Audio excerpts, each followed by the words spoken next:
आप चाहें तो बहुत लो बजट में आप बहुत अच्छी गार्डनिंग कर सकते हैं। थोड़ा सा आप इनोवेटिव हो जाइए। Hello friends, good morning. मैं मीता बिश्नोई। आज इस वीडियो में हम लोग देखेंगे कि जो ये गार्डनिंग आपकी हॉबी है, शौक़ है, तो ये कितनी महंगी हॉबी है। कितने पैसे लगते हैं आपको गार्डन तैयार करने में, बालकनी मेंटेन करने में, या गार्डन लगा के टेरेस पे। देखिए, अगर ज़्यादा पैसा स्पेंड करने चाहते हैं और लगा सकते हैं ज़्यादा पैसा, तो कोई एंड नहीं है। बढ़िया से बढ़िया चीज़ ला सकते हैं, फिर तो गार्डनिंग भी आसान हो जाती है। मगर शौक़ है और पैसा भी ज़्यादा नहीं लगाना चाहते, अपने आप सारी चीज़ें ग्रो करना चाहते हैं, तो ये देखते हैं कि कितने कम से कम बजट में आप ये गार्डनिंग कर सकते हैं। क्योंकि कुछ ऐसे पौधे हैं जो हमारी कंट्री के लोकल हैं या देसी वैरायटी हैं, जो इजीली प्रोपोगेट या ग्रो कर सकते हैं कटिंग से, डिवीजन से। और बाकी चीज़ें भी गार्डनिंग की जो औजार चाहिए होते हैं, मिट्टी चाहिए होती है, सारी चीज़ें आप कम पैसे में भी कर सकते हैं। तो आइए देखते हैं कम पैसे के बजट में हम लोग कैसे गार्डनिंग करेंगे। तो ये मैंने सबसे पहला पौधा लिया है, देसी वैरायटी है गुलाब की। गुलाब की कई वैरायटीज़ आती हैं, बाकी प्लांट्स की भी बहुत वैरायटीज़ आती हैं, मगर जो देसी होता है वो चीप भी मिल जाता है नर्सरी में। और अगर नर्सरी जाना ही ना चाहें तो कटिंग से भी इसको ग्रो कर सकते हैं। ये एक वाइन फॉर्म में ग्रो करने वाला क्लाइंबिंग रोज़ कहलाता है और ये हमारी कंट्री का हैबिटेट भी है। तो रोज़ के अलावा आप कलेंचुई या कैलंकोई, ये एक देसी वैरायटी है। इसमें एक हाइब्रिड भी आती है जो आपको थोड़ी महंगी मिलेगी, 150-200। और अगर आप वेल ग्रोन प्लांट खरीदते हैं तो हो सकता है उससे भी महंगा मिले। मगर ये देसी कलेंचु एक बार लेके आते हैं आप अपने गार्डन में तो ये परमानेंट आपके साथ रहता है। बहुत इजी तरीके होते हैं कुछ प्लांट्स को सेव करने के लिए। फ्लावरिंग करेगा ये मार्च, अप्रैल, मई तक, मगर ये प्लांट सरवाइव करता है थ्रू आउट द ईयर। थोड़ी सी मेहनत करें, थोड़ी शेड प्रोवाइड करें, पानी ओवर वाटरिंग से बचें और ये प्लांट इजीली सरवाइव कर जाएगा। और दोबारा सर्दियों में ख़त्म होने के बाद स्प्रिंग टाइम में खूब सारी फ्लावरिंग करेगा। एक और एडवांटेज बताती हूँ देसी प्लांट्स की, कि ये इंटेंस फ्लावरिंग करते हैं, इजी टू ग्रो तो होते ही होते हैं, ग्रोथ भी फास्ट हो जाती है। तो आप प्रून करके इसको मल्टीप्लाई कर सकते हैं और राइट साइज़ का रख सकते हैं। तो ये सेकंड प्लांट है, दोनों फ्लावरिंग प्लांट हैं। अब नेक्स्ट वाला प्लांट आप देखते ही समझ गए होंगे, ये indoor air purifying plant snake plant है।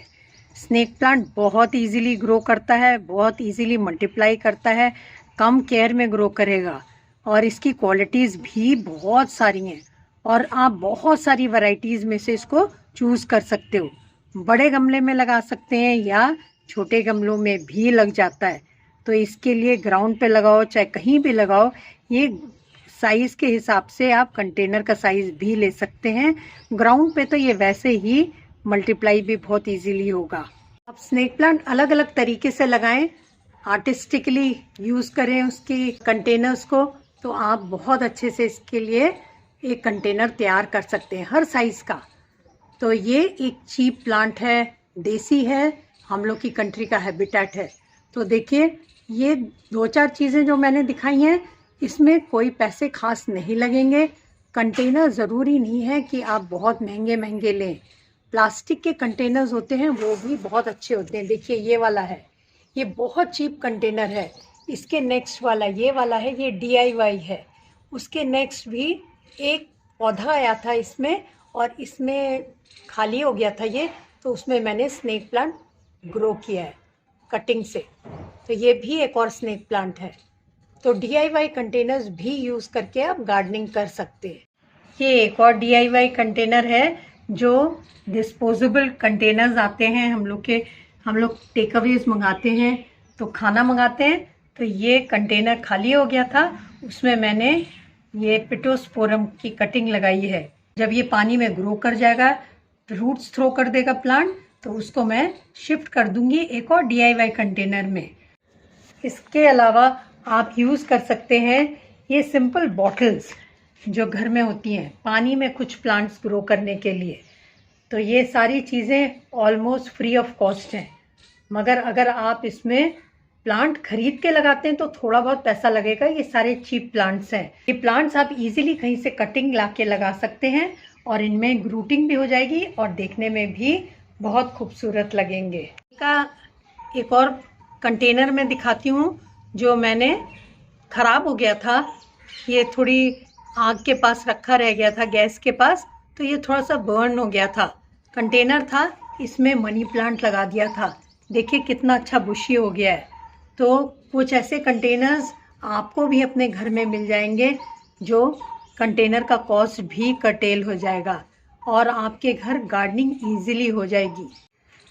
कुछ ऐसे प्लांट्स होंगे जो आप इजीली प्रोपोगेट कटिंग के अलावा खाली प्लांटलेट्स छोटे छोटे ला के बस घर में लगा सकते हैं। कहीं भी मिल जाएंगे आपको। जैसे ये छोटी सी प्लांटलेट निकाला, अपने गार्डन में लगाया और ये टफ प्लांट तैयार है। इसको आप चाहे किसी भी कंटेनर में लगा दें, DIY हो या टूटा ग्लास हो, कोई भी चीज़ हो, उसमें इजीली ग्रो कर जाएगा। अगर आपको बड़े कंटेनर्स चाहिए हैं तो आप कुछ पेंट की बकेट्स यूज़ भी कर सकते हैं, यूज़ बकेट्स, और इसमें होल बना दें ज़रूर नीचे, और गरम सरिये से या गरम स्क्रू ड्राइवर से।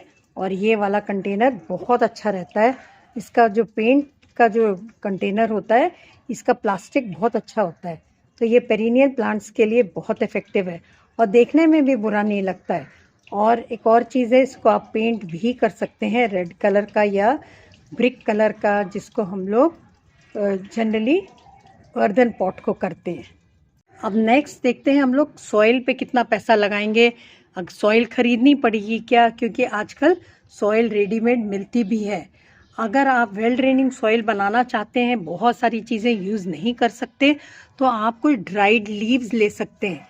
और ड्राइड लीव्स देखिए मैंने इसमें डाली हैं और मिट्टी में मिला के डाली हैं, तो ये बहुत भुरभुरी सॉइल बन गई है।